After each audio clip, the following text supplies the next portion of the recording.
If you never go through any hardships, it's hard to understand the reality of the world. But sometimes we let our past experiences affect our decision making and hold us back. For example, you may have a hard time opening up to your current relationship or even your future relationships because you develop trust issues from your past relationships. Maybe you got cheated on and now you don't want to get hurt again. So now you don't open up as much in your current relationship and you're afraid to truly fall in love again. You know it's good to learn from your mistakes and understand that it's a lesson to prepare you for your future. But sometimes our past traumas and experiences and the lessons that we learn actually hold us back from truly being happy, rather than understanding the lessons that we've learned in the past and utilizing our knowledge to make the best move.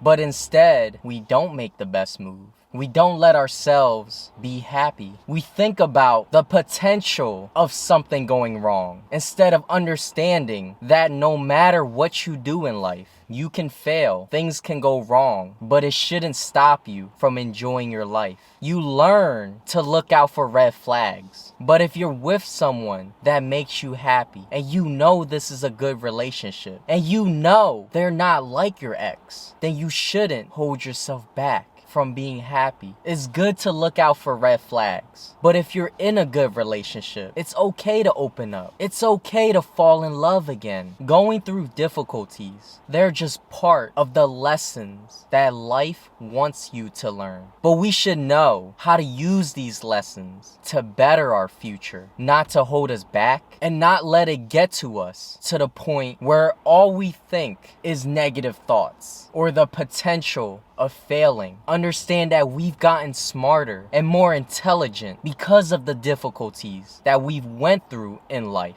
And now we know what precautions we should take, certain red flags in relationships, and go through life with confidence rather than always hesitating and end up making the wrong decision. You deserve happiness, but you have to let go of the past. But I don't think that we can fully let go of the past. I think our past experiences and our past traumas will always be there in the back of our minds. Sometimes I wonder if I'm just a wounded extrovert, that perhaps if this world was a little bit nicer, if I had better interactions when I was younger, maybe I would want to talk to people more. Maybe I would be a little bit more confident. And sometimes when I look at confident people, especially attractive confident people, I think to myself that when they were younger, no one called them weird. People accepted them, and that helps a person open up. But when people say mean things to you, especially when you're younger, or if you feel like you weren't accepted as much, you don't want to open up. You don't want to talk to people. And that's something that kind of just stays with you as you grow up. And some of these past experiences are very difficult to overcome. I think it's difficult to overcome the thought of not fitting in. And in our mind, a rejection is much more amplified than someone who always fit in everywhere they go. A rejection may still be uncomfortable for them, but it's not as intense as someone who always feels like they've been rejected their entire life. But I think no matter who you are, no matter the circumstances, no matter if you were dealt the best hand, we all struggle and we all suffer. We all have our own problems. And I think more people should understand that. Sometimes when I'm stuck and I don't know what's the best decision I should make for that situation, sometimes I wish I could see into the future just to see what decision I made and if that was the right decision or did I mess up. But if we could see into the future, the problem is we would try to prevent certain problems from happening. But the problem with that is if you know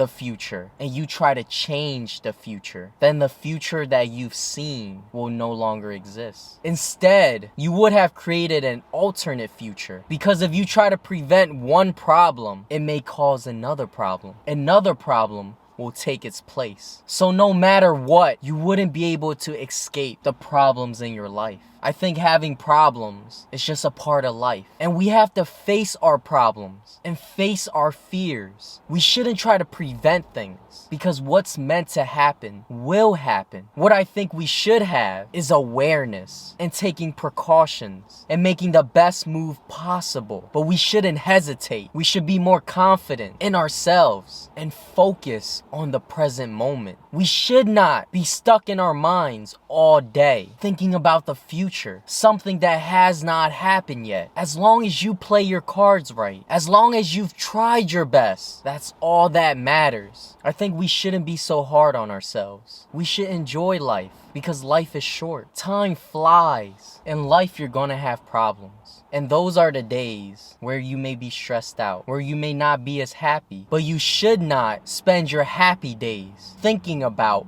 potential problems and come back to reality. Give yourself a chance to be happy. If you're always stuck in your mind, when are you ever gonna have a chance to be happy? And if you have a goal, don't let the fear of failure hold you back. The reality is no matter what you do, there's always a potential that you can fail, but there's also a potential that you can win. And I think sometimes we like to stay in our comfort zone. We don't like to take risks. But let me tell you something. Even at a job, you can get fired. Even if you're loyal to a job and you work there for 20 years, you can still get laid off. So there's risk in everything that you do. So we should not hold ourselves back. What you see on the outside is just a reflection of what you're going through on the inside. When your room's messy and your laundry is piling up, and when you're not organized, those are the days you probably feel stressed out and overwhelmed. But when your room is clean and you did your laundry and everything is organized, those are the days where your mind is clear. You don't feel as stressed out. You feel like you've gotten your life together. I think the best way to get our life together is by changing our habits and the decisions that we make, because that affects our mindset. When we do everything that we're supposed to do, it makes us proud of ourselves and gives us the confidence to want to do better. And slowly our mindset changes and makes us want to do better and move forward in life, and to let go of our past and focus on the present moment. Because what we do now and the decisions that we make in the present moment affects our future. Let go of the past and allow yourself to be happy.